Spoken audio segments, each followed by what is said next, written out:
Gospel 88.7 WEHA. It's more than music. It's ministry. Port Republic, Atlantic City, and now on FM Translator 100.3 W262CF, Atlantic City, Pleasantville.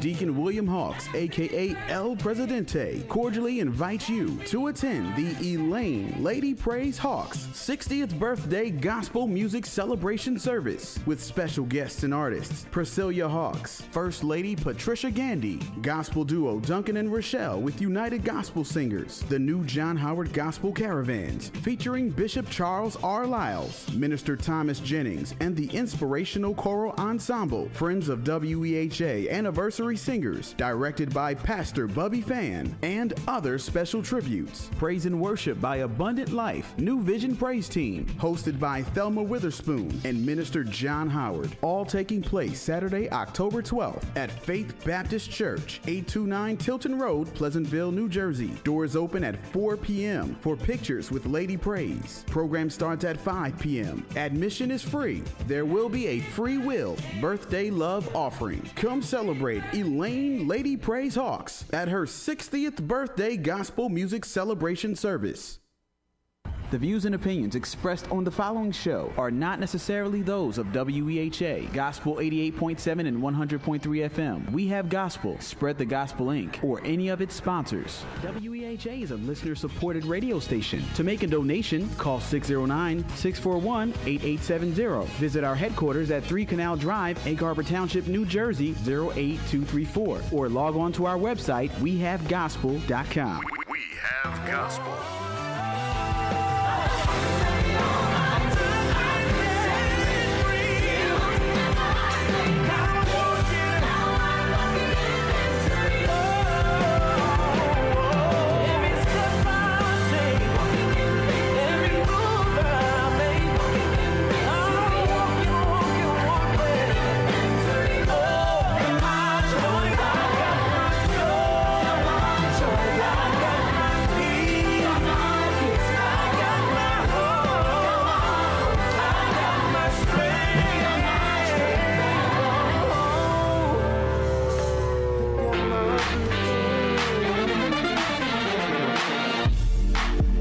Just tune in. You're listening to In the Community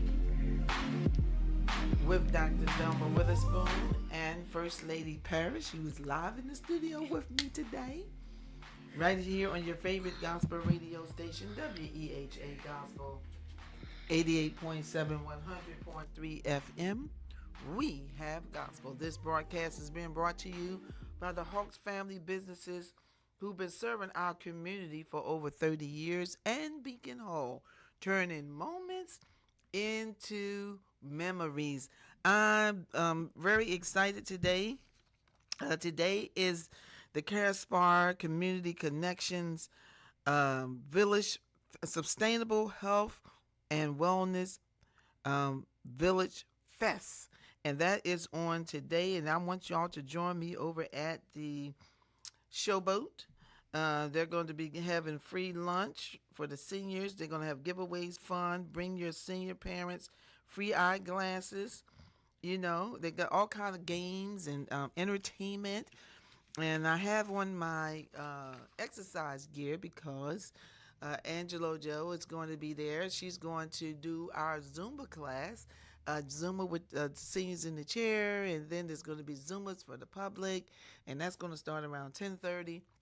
And so it's a wonderful program for you today. So they're going to, the eyeglasses are free eye exams and glasses available for children's ages 5 through 16, and it's the first 100 that are registered. So this is the real big deal today, on today. Also on next Saturday, Deacon Hawks, a.k.a. El Presidente, and the Hawks family cordially invite you to attend the Elaine Lady Praise Hawks 60th birthday gospel musical celebration.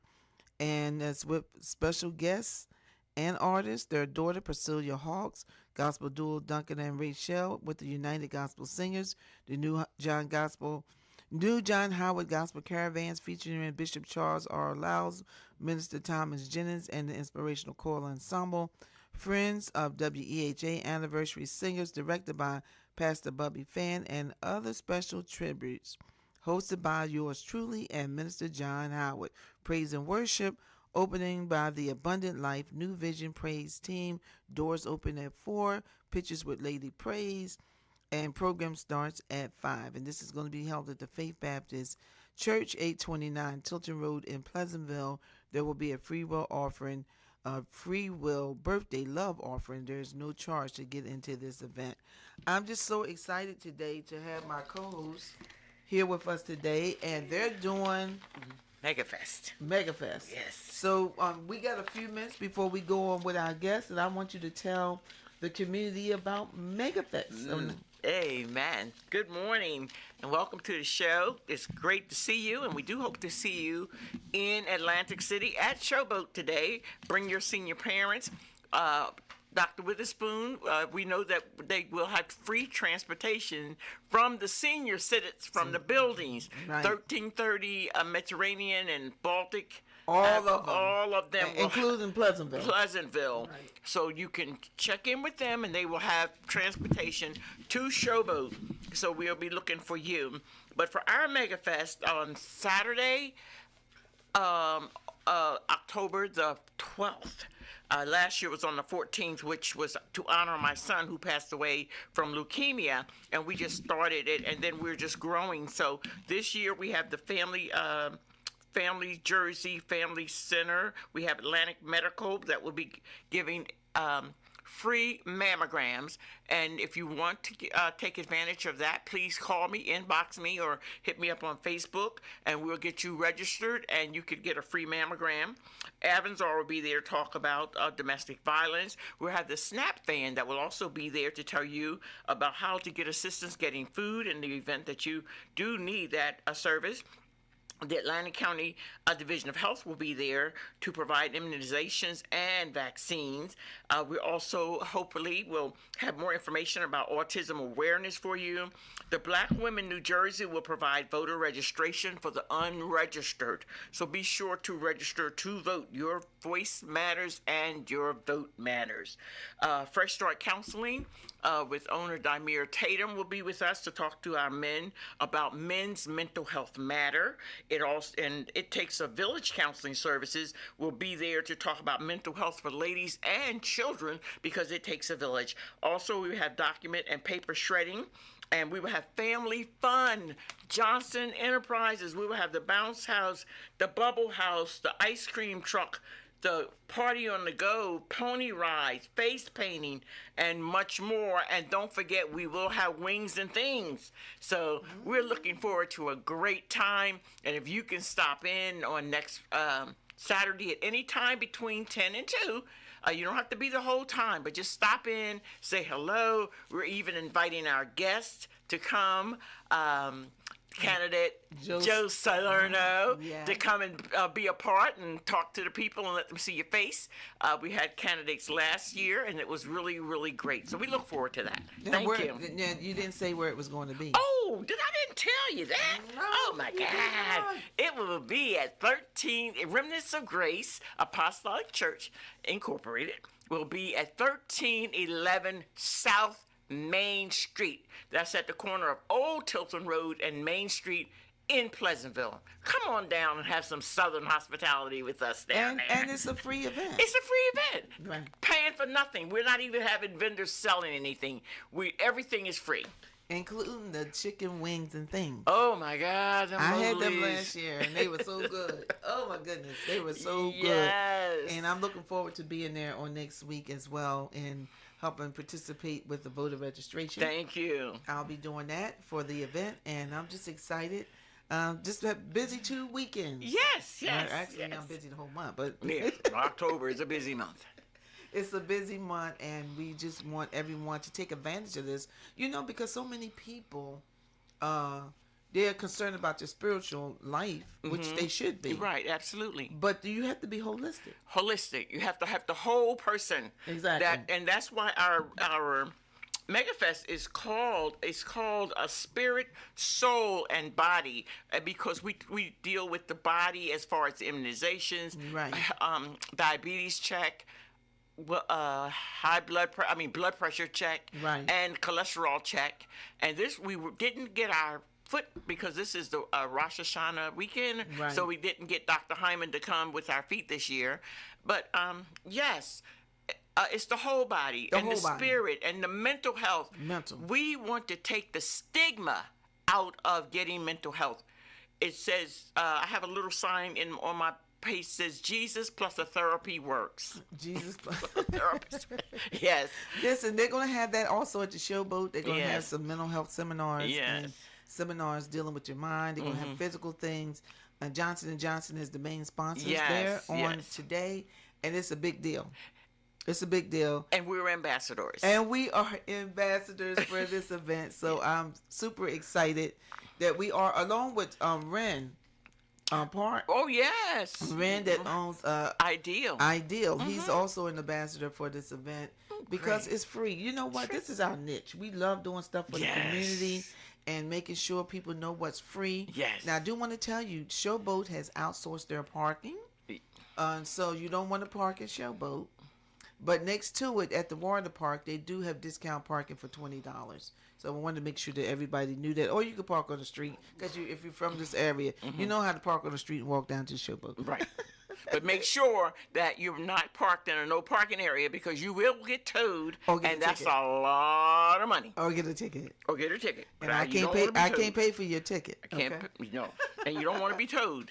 All right. Listen, we are here and we are live in the studio today, and I was really excited that my co-host was coming in today to be a part of the show and let you know everything that is going on today and next week. Yes. All right, so now we are here with our special guest, Joe Salerno. Yes. He is running for Congress in District 2. And we're just so glad to have him a part of the show on today.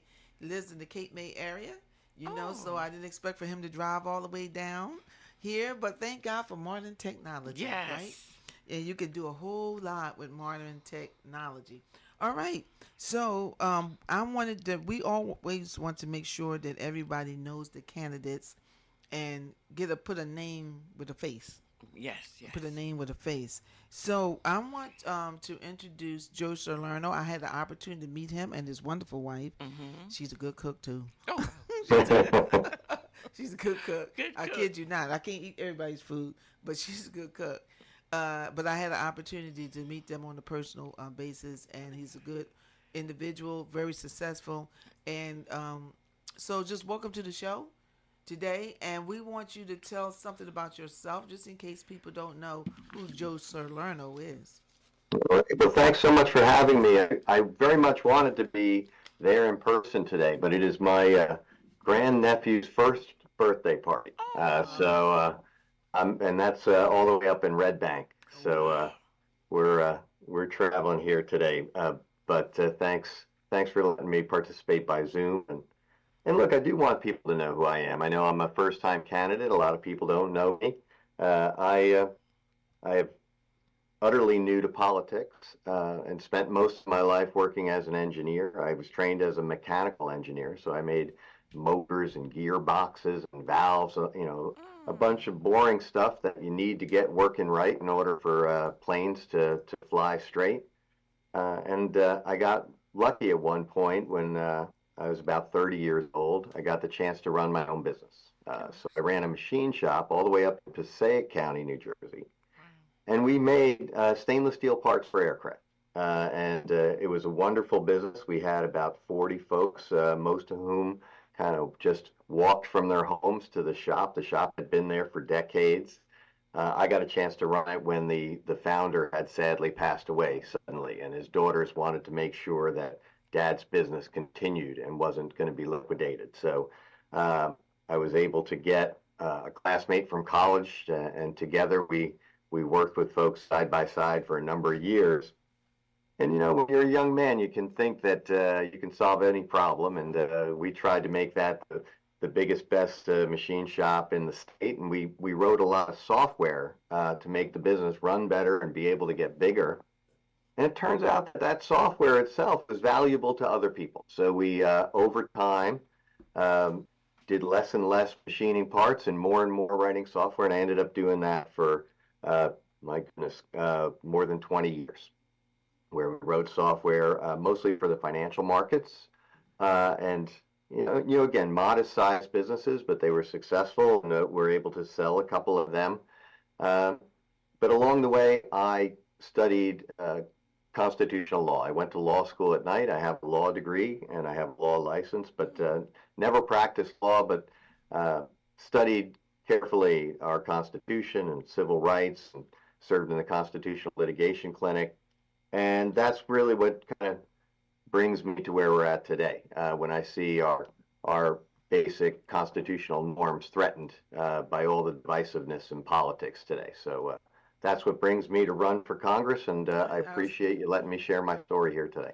Okay, so you've been a successful businessman. You're a family man. Oh, yeah. Della and I have been together since 1986. We have 4 children. Right. Wow. Yeah, so they're all grown. The oldest is 30, the youngest is 24. And yeah, I was one of those guys who always raced home from work to coach kids in youth sports. And Yes. I didn't think that would be a credential for high office, but now that Tim Walz is talking about coaching football all the time, I might as well kind of hitch my wagon to that star. So Exactly. yeah, it was joyful raising 4 children here in New Jersey. All right. So why did you decide to run for Congress? You're a successful businessman, and why take this on? Why did you decide to run? Well, it's a combination of things, Thelma. One important thing was when my dad passed, it gave me time for some introspection. I think like most people, we admire our parents. I'm no exception. My dad served in World War II. He was captured in the Battle of the Bulge. He was prisoner of war for 4 months. And it's not something that he talked about often, but he was, like most prisoner of war, tortured while he was captive. When he came back, he was a teacher briefly, and he was called back to the Korean War. He went to school on the GI Bill and was called back, served in the Korean War. And he decided to spend his whole life serving veterans. So he worked in a veterans hospital here in New Jersey. And while working on that eulogy, I realized here's someone who spent really a whole lifetime in public service. And I talked it over with my wife Della, and we said, this is, the kids are grown. We've taken care of them as best we can. We should do something to really care for the people who have allowed us to be successful in life. So that's when we decided to look at doing something in public service. And it's a little dizzying thinking back that how this ended up being a run for Congress. But Bobby Kennedy Sr. Would remind people all the time. I love listening and reading the speeches from President John Kennedy and Senator Bobby Kennedy. They're so inspirational. And he would remind people that it's small groups of determined folks who throughout history had changed the world. He reminded us that Archimedes said, give me a place to stand and a lever long enough and I can move the earth. So we wanted to find a lever that could be meaningful to tug on so we could do something really important. And seeing the shenanigans, frankly, of the incumbent here in our congressional district, Congressman Van Drew, who changed parties and then changed every position he ever had, and now spends most of his time just fomenting people's worst emotions, right? He's always making some call to jealousy or anger or prejudice. And that, I think, is just the most mischief that you can perform in a free government. Our elected officials should do better.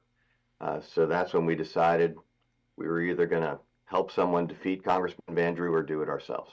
So you decided to do it yourself. So listen, John F. Kennedy, he did not write this phrase, but he made it popular. Ask not what you can do for your country, but what Your country can do. what your country can do. No, ask not what you can do. That's not what your country can do for you. But what can you do for your country? So what you can do for your country. Country, I heard him say it. Thank you so much for helping me. I got that all confused. That's okay. It's still But I heard it powerful. Everybody should go on personally, YouTube right after this show and listen to Kennedy's inaugural. It still matters. It's very moving. Yeah, absolutely. Now, there are a lot of issues going on in South Jersey.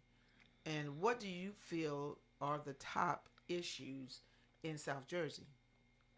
Well, look, I think there's a lot of issues that affect South Jersey and the nation as a whole.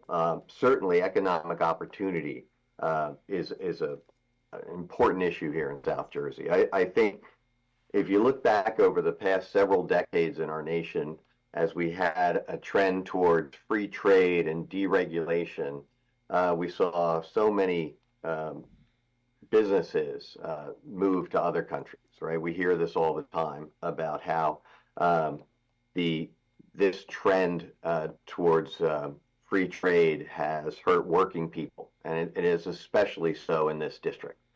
And I have to applaud the Biden administration for trying to remedy that situation by passing important legislation like the CHIPS Act and the Infrastructure Act and the Inflation Reduction Act, where there are now $450 billion worth of federal stimulus that's in large part targeted towards districts like our own, districts who need economic help, people who need to have more opportunities for good careers with good benefits.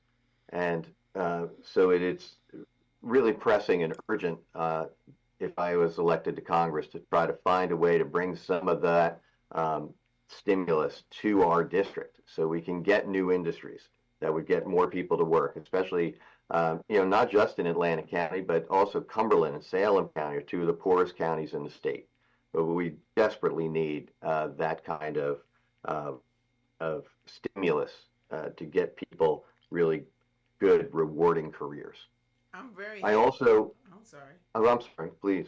I'm so happy that the president got involved with the longshoremen.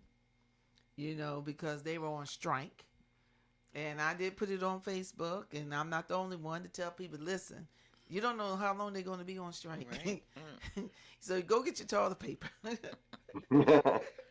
And go get your paper towels and all the stuff that you need, because you don't know. And I didn't expect for America on the east side to wipe them out, but they wiped them out. Mm-hmm.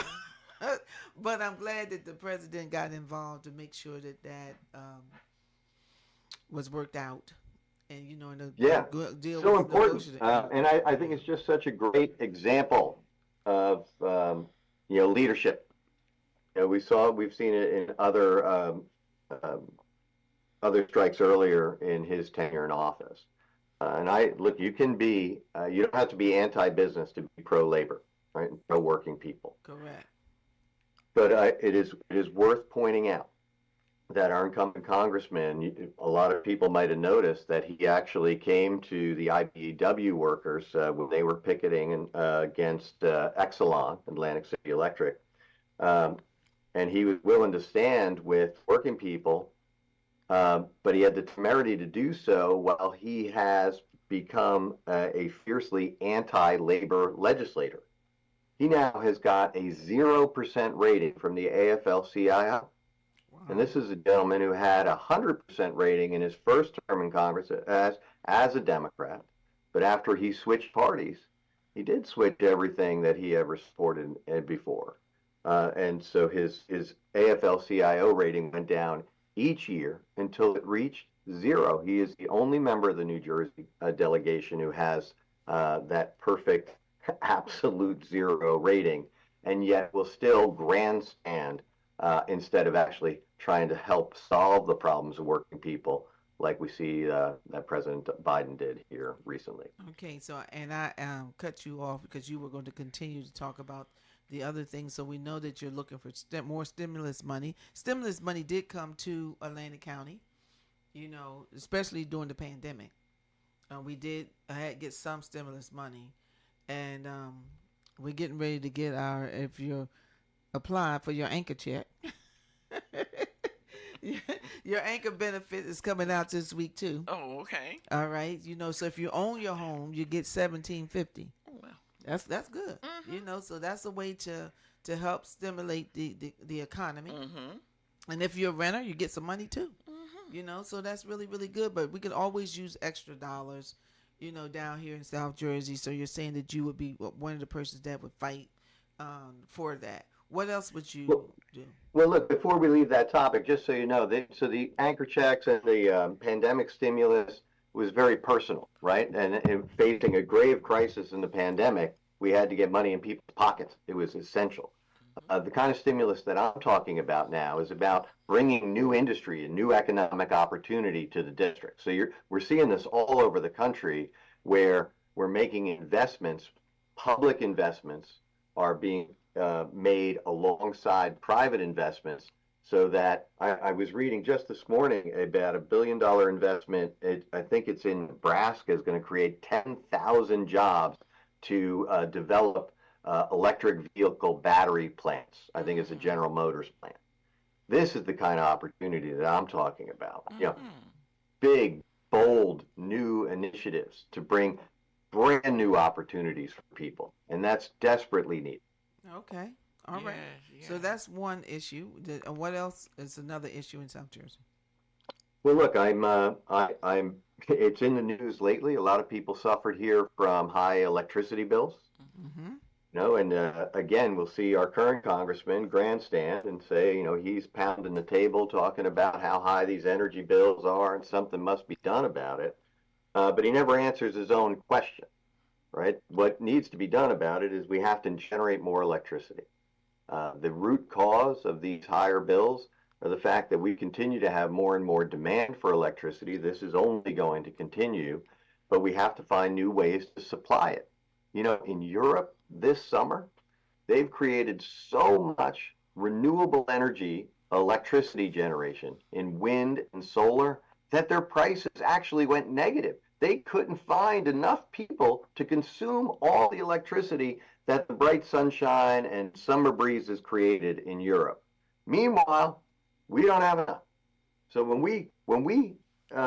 our grid provider, PJM, did an auction for next year's electricity. It's kind of like they're trying to get like insurance policies to make sure we have enough power in the middle of the summer. And they ended up having to pay almost $15 billion to get that supply assured for next year, when this year we only paid $2 billion. And the grid operators said, look, we have a real crisis. We have to get new sources of electricity into our grid by 2030, 6 short years from now, or this problem is going to become an emergency. Now, a lot of people are getting the solar panels. That helps too. But I don't want to say Atlantic Electric, but some of them were not able to keep up with the solar panels. Them trying to come and to do something else with their electric.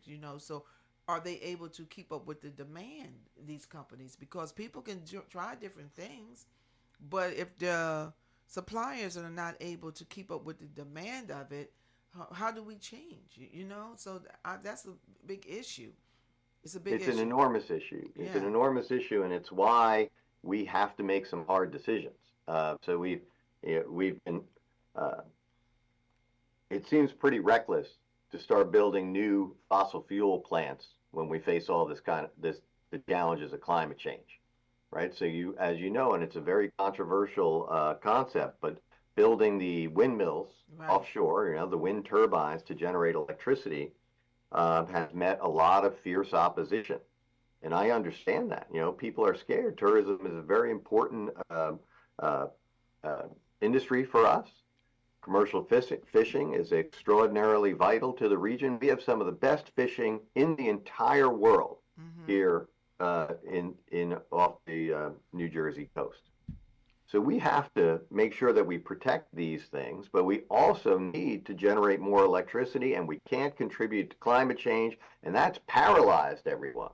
All right, so wow, what are we going to do? Well, I think we can forge a compromise. I really do believe that we can build offshore wind far enough out that it won't be seen from the beach, so that we don't have to worry about bothering people's businesses and livelihoods and our coastal economy.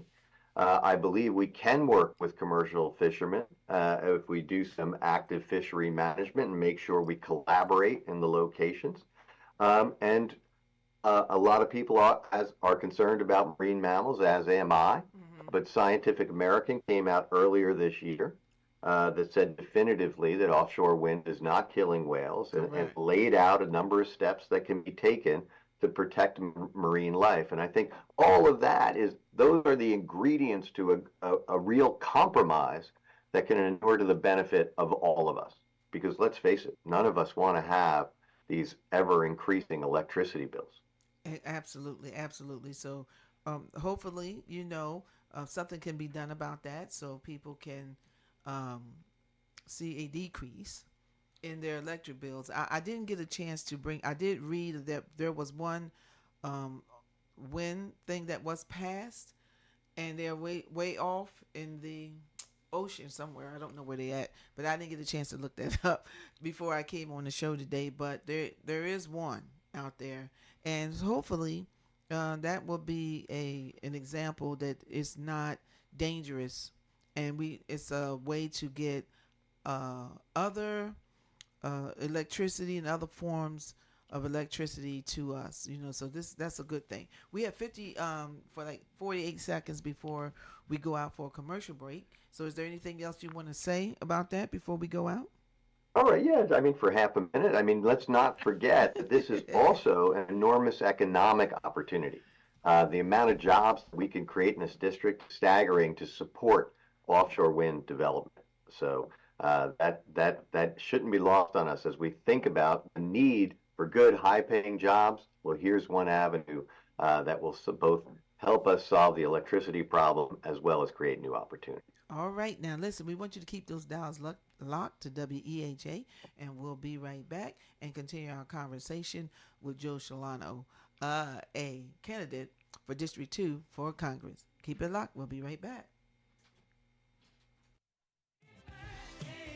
Deacon William Hawks, aka El Presidente, cordially invites you to attend the Elaine Lady Praise Hawks 60th birthday gospel music celebration service with special guests and artists Priscilla Hawks, First Lady Patricia Gandy, gospel duo Duncan and Rochelle with United Gospel Singers, the new John Howard Gospel Caravans featuring Bishop Charles R. Lyles, Minister Thomas Jennings, and the inspirational choral ensemble Friends of WEHA Anniversary Singers, directed by Pastor Bubby Fan, and other special tributes. Praise and worship by Abundant Life New Vision Praise Team, hosted by Thelma Witherspoon and Minister John Howard. All taking place Saturday, October 12th at Faith Baptist Church, 829 Tilton Road, Pleasantville, New Jersey. Doors open at 4 p.m. for pictures with Lady Praise. Program starts at 5 p.m. Admission is free. There will be a free will birthday love offering. Come celebrate Elaine Lady Praise Hawks at her 60th birthday gospel music celebration service. Would you like to hear your company or church announcements or church broadcast on the airwaves of WHA? You can call our business office at 609-641-8870 for further details. Well, Jason, I've got to tell you, you're pretty much everything this company is looking for in an entry-level candidate. Great. Your resume isn't quite what we're used to, but you've got a fantastic work ethic. Thank you. And I'm impressed by how you carry yourself. So, should we talk about the job? What? The job? Oh, sorry. Yeah, I have no way of recruiting or even meeting you. This interview didn't happen. It may sound ridiculous, and that's because it kind of is. There's a huge pool of talent your company is missing out on. Meet the grads of life. Who are they? Talent worth knowing about. Young adults of unique determination and experience. An ideal fit for your company in an entry-level position, internship, or even mentorship. They might not have every qualification you typically look for, but they're exactly who your company needs. Man, we really could have used him. Don't miss out on a resource many innovative companies have already discovered. Go to gradsoflife.org to learn how to find, cultivate, and train this great pool of untapped talent. Brought to you by the Ad Council and Hawks Grads of Life. Janitorial Contractors Corp. was established in 1987 by husband and wife team William and Elaine Hawks. Our motto is a great job at a fair price. The Hawks team is skillful, customer-focused, delivering quality janitorial services that meet and exceed our clients' specific needs. Hawks Janitorial Contractors Corp., proud sponsors of Gospel 88.7 FM. For more information, 609-484-0452. You make sure his toys don't have any sharp edges. You taught her what to do when the smoke alarm goes off. You do so much to keep your child safe. But are you using the right car seat for your child? Car crashes are a leading killer of children ages 1 to 13. Protect your child's future at every stage of life. For information on the right seat for your child, visit safercar.gov/the right seat. A message from the Please National join Highway the Traffic Atlantic Safety City branch of the Administration and the Ad Council. NAACP every Tuesday from 4:30 to 5:30 p.m. for your NAACP Speaks, hosted by Branch President Kaleem Shabazz, right here on Gospel 88.7 and 100.3 FM, WEHA.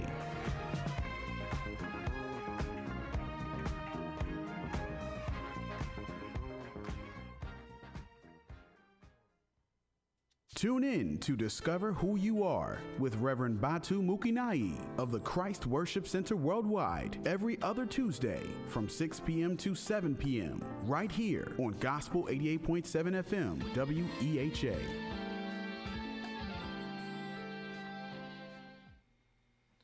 If you just tune in, you're listening to In the Community with Dr. Thelma Witherspoon and First Lady Parrish, right here on your two-time Stellar Award-winning gospel radio station, WEHA Gospel 88.7, 100.3 FM. We have gospel. And as we do every week, we try to give a shout-out to those that are watching us. Thank you so much. Now, I didn't know Miss Judah Walton now has a different middle name, Chamberlain. I remember Judy Chamberlain. All right, so thank you so much for tuning in. Esther Skinner, she's saying she's enjoying the show. And Deborah Dozier, she's in watching us on this morning. And all of you that are watching us who just did not say anything about it, we're just so glad that you tuned into the show to meet the candidate, Joe Salerno. He's a congressional candidate for District 2.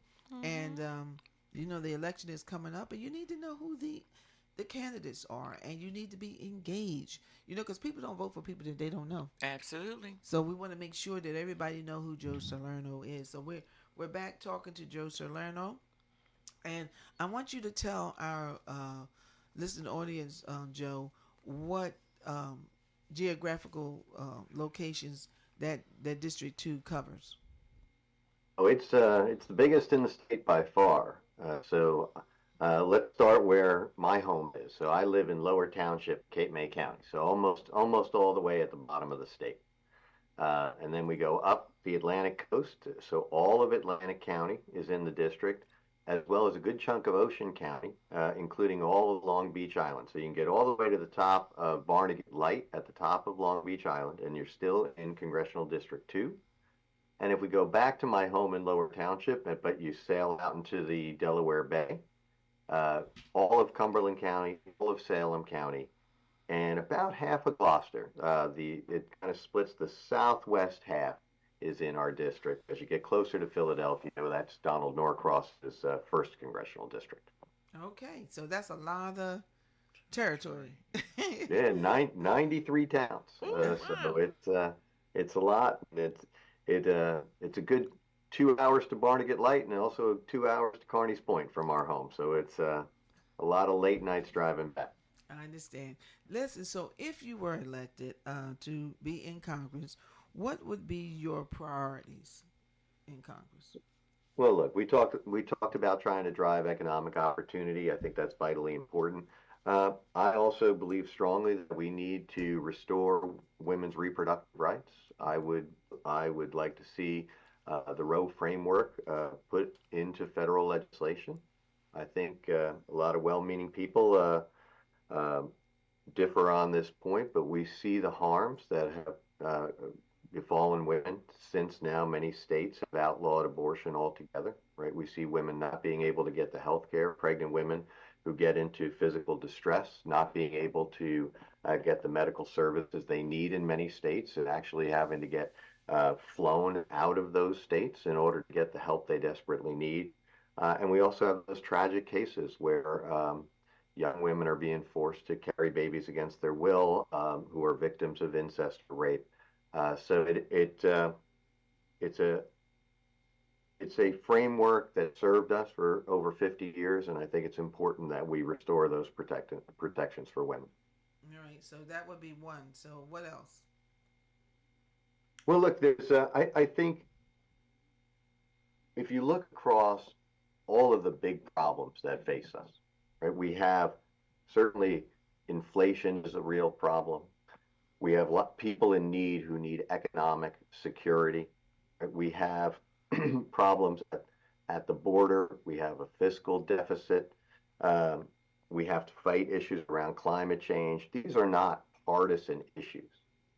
And we have to put aside these kind of petty calls to acrimony and roll up our sleeves and look for common ground so we can make progress on all of these various issues.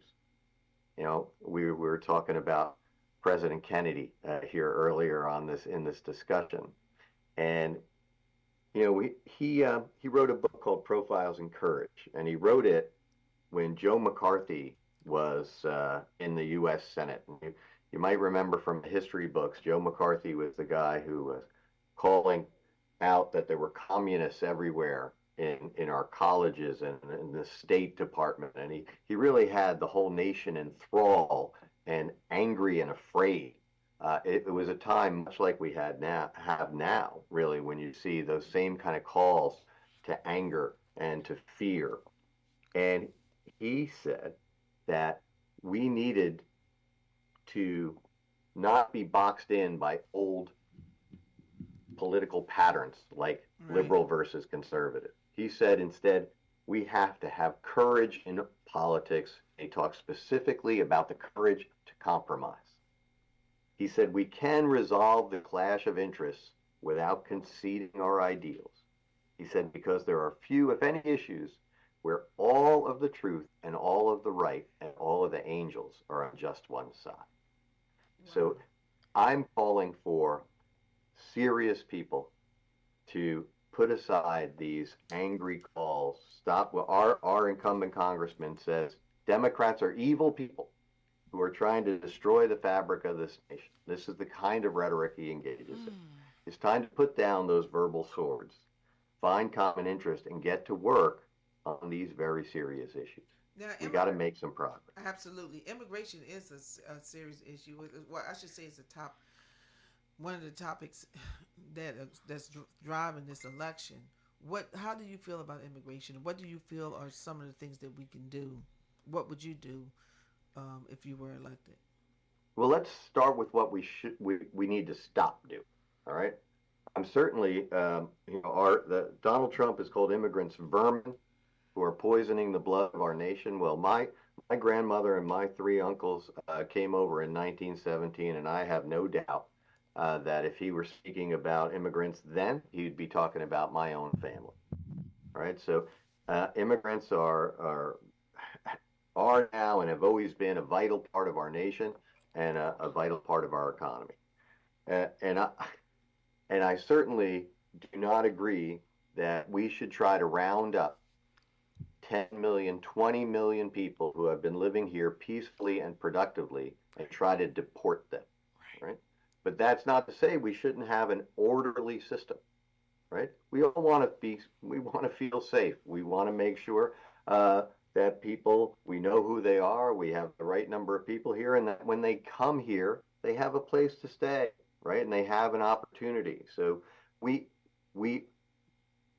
had a bill in the Senate, a bipartisan bill sponsored by Senators Langford, Murphy, and Sinema. Right? That is a Republican, a Democrat, and an independent that would have put us on the path to solving a lot of these problems.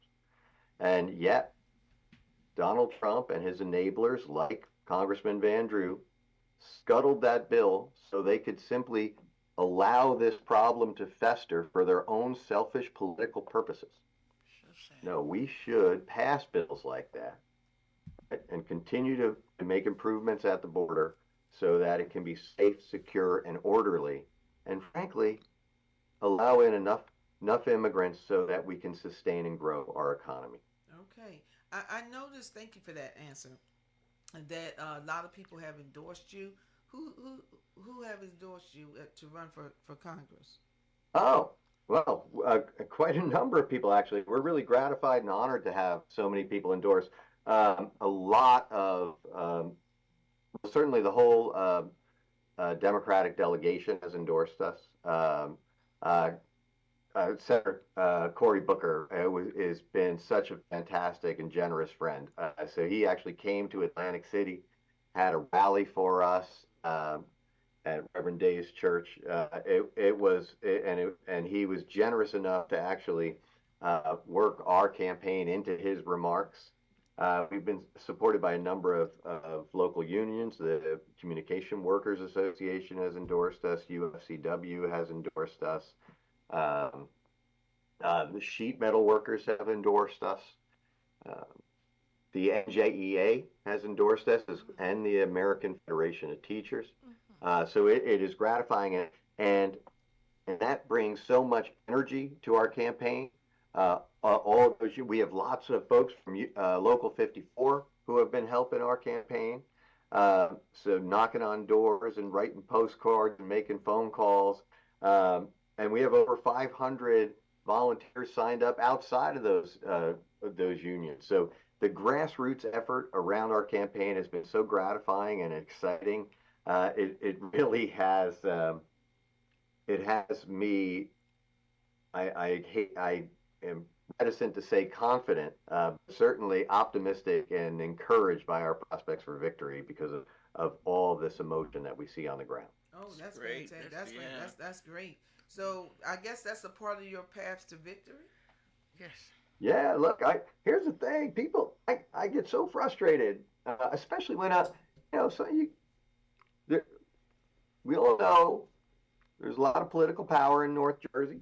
There's a lot of folks that matter, and I'm up there letting people know about our candidacy, and especially among Democrats in North Jersey, there's this feeling that South Jersey is just a sea of Republican red, and I have to remind them that New Jersey's 2nd congressional district, Joe Biden only lost this district by 3 points, right? With redistricting, it kind of moved probably another point or two away from him, but this is a traditionally purple district. We had a Democrat, Bill Hughes, here served from Watergate for 20 years. And we had a moderate Republican, Frank Lobiondo, served for 24 years. Both of these gentlemen were genial, thoughtful legislators, environmentally conscious people.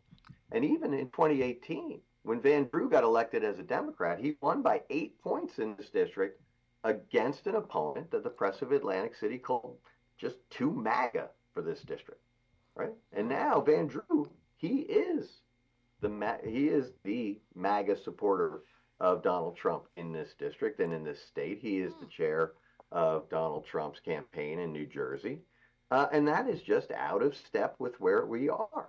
We have always favored thoughtful, moderate candidates, and that is definitely the middle road that I intend to occupy. And we see that Democrats, independents, persuadable Republicans are coming around to our candidacy. Our polling has shown that, as well as all the feedback we're getting on the ground. So we are going to surprise people. We're going to flip this seat in November. Well, we're watching. Well, when you say a purple district, because that's political, jargon, and a lot of people don't know what that means. When you say purple district, because I have a lot of listeners, what do you mean? Thanks so much for reminding me that not everybody, I've only been doing this for a year and a half now, Thelma. But yeah, I get probably all caught up in this stuff. Yeah, look, Republicans, you see the signs and lawn signs. Republicans mostly use red signs, right? Mm-hmm. Donald Trump wears red ties. Jeff Van Drew dresses up just like him. He tries to mimic his dear leader. And Democrats tend to use blue signs. So when you mix red and blue, you got purple, and that's what we see in this district. Overwhelmingly moderate, centrist, independent-minded people who really don't like it when someone's pushing you around. And Donald Trump is able to push Van Drew around now. Van Drew has to do whatever Trump says because he swore that man his undying loyalty forever, and he intends to keep that promise. Okay. Well, so everybody knows what purple means. Yeah. Now we know. Yeah. Now we know. Now we Now know. everybody knows what purple means. If you're elected, what committees would you like to serve on? It's a difficult question. I because I wrote software for the financial markets, it's something I know a great deal about. And I know it's in need of real repair. Now, it's not the sexiest of issues, right? I mean, most voters don't walk around and say, wow, this securities regulation, that really bothers me. But the truth is, it is an impediment to innovation, that we have a lot of our laws and regulations were developed around the Great Depression, 80 years ago, 90 years ago. And especially in the age of all these fancy crypto assets like Bitcoin and Ether, it's time for us to fix what is obsolescent about that. So I would like to be on financial services. Transportation should be another area that's really important here to South Jersey.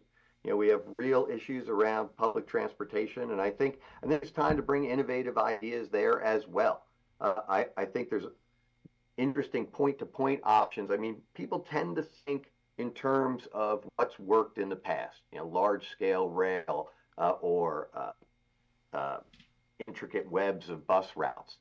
I think we see more innovation around Uber and Lyft, right? A lot of point-to-point solutions. We might be able to bring that into the public sector. When the Eastern Atlantic carpenters were having problems getting apprentices to their training facility in Hamilton, they did a deal with Lyft in order to make it affordable for people coming from all over, right? If you have one big city where people live and a big city where people work, then traditional mechanisms are easy to apply.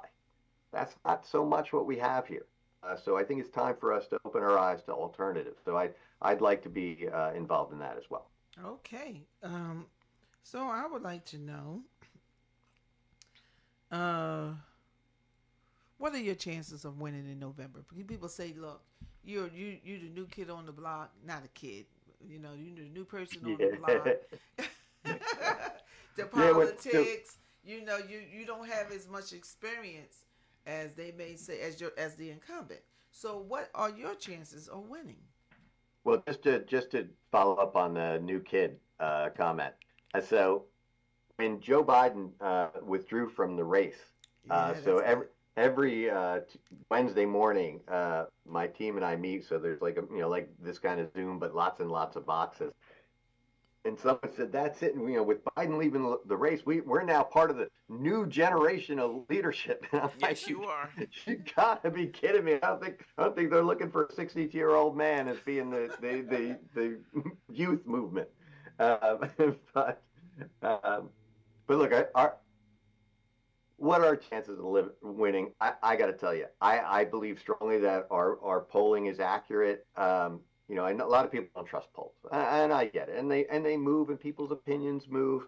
But we invested in one of the very best pollsters in the country, Jeff Plow from Global Strategy Group, and what he polled in the primary was precisely correct. And he said that you're 20 points down, no one knows you, and that you would have to persuade these people with these messages, and that's frankly exactly what happened.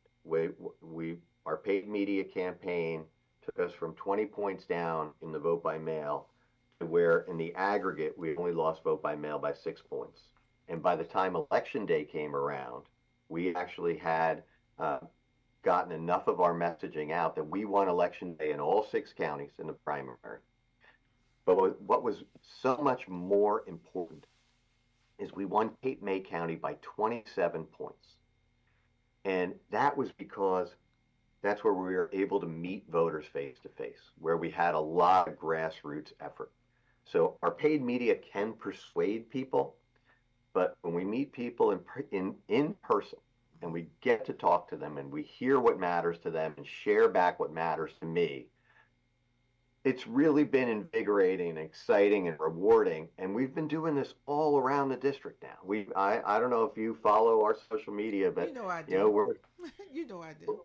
we're all over the place, right? We're here, and look, I'll be going from after my grandnephew's birthday party. I'm going to Pittsgrove, right? There's fish fry in Pittsgrove, and we have canvassing going on in Pittsgrove all day today, and then I'll be going to Egg Harbor Township, where we're trying to support the local Democratic candidates for town council there. What time for EHT? Right. What time will you be in Egg Harbor Township? Yeah, shame on me. I'm working. I'm looking real fast. At the Elks Lodge at 5 o'clock. Okay. 5 o'clock this evening. All right, and I know that they've invited a bunch of people, so I don't feel. Sometimes I have to be careful if it's at a person's home and you say something publicly. You can get too many people. But I'm quite confident that they're encouraging everyone to come to that event. Yes. I do want to know, how can people, if they want to contact you and help your campaign, how can they do that? Oh, go to Joe Salerno for Congress, and there's a join our team site. Just put your name and phone number in there, and we'll swoop you into the campaign. And that's how we've gotten most of the help that we've gotten so far. Okay. So, but I do want to share with you that that same polling that said what was our path to victory in the primary. It's a better, the probabilities of winning in general are better than they were in the primary for us. Like we absolutely can win this race. Do not stay home. Vote blue, right? Make sure you get out and vote, because this is not one of those elections where it's not worth showing up. It's all the way up and down the ballot, but especially for Congressional 2, we need to flip this seat in order to really protect everything that matters. Okay. All right. Now, we're getting ready to go. This has been a wonderful interview with people getting to know who you are. Yes. I got an opportunity to meet you, and I like what I've seen. I do follow you. Of course I do. I'm on social media. I do follow you. What message would you like to leave with our listening audience on today? It's important. It really is important. Those values that my father fought for, those values that so many people have fought for, those values about having a government by the people, rule of law, equal protection of the law, having liberty to live life as you please. These are not abstractions like J.D. Vance calls them. These are our fundamental values that bind us as Americans, and that is what's at issue more than anything else in this election. So please turn out, because the incumbent congressman here does not respect those values. He's demonstrated by his actions and his votes. So please help us flip this. All right. We want to thank you so much for taking time out of your busy schedule to come and share with our listening audience your platform and what you believe in and your values. We are a nonpartisan, radio station, but we are also nonprofit. So I can't tell people who to vote for, but I can tell them to vote. And I can bring people on so people can meet. We can bring people on so people can meet candidates and make a decision, a qualified, informed decision. Thank you, informed decision when they cast their vote. So it's important for you to everybody. If you're not registered, if you moved, change your address, you got married, you got divorced, whatever. Change. Make sure you're able to vote and that your voice can be heard on Election Day on November the 5th. Early voting will start on the 26th of October and go until November the 3rd. So you want to participate in the early voting. I love early voting. It's just like voting on Election Day, and you can get it out the way so you don't forget. I'm going to remind you every week to get out there and vote. Did you enjoy our program today? I know you did. I certainly did. Thank you so much for letting me share some time with you both. I deeply appreciate it. All right. Well, thanks for tuning in the Community with Dr. Thelma and my co-host, First Lady Mary Parrish, right here on your two-time Stellar Award-winning gospel radio station, WEHA Gospel, 88.7, 100.3 FM. We have gospel. Keep those dials locked to WEHA, and we'll see you on next week. Thank you.